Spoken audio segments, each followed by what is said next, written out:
with only 3 ingredients, make a natural antiperspirant stick that nourishes the skin and prevents unpleasant smells.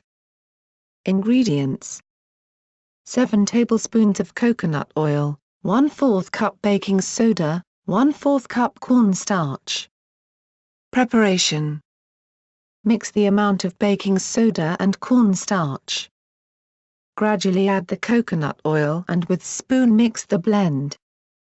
When all the ingredients are well connected, you should obtain a mixture similar to the stick that you are buying from the store, firm but can be smeared. With the mixture, fill the applicator from an old stick, or put it in a small box so you can apply the mixture with your fingers. Put your stick in the refrigerator shortly, and your stick is ready for use.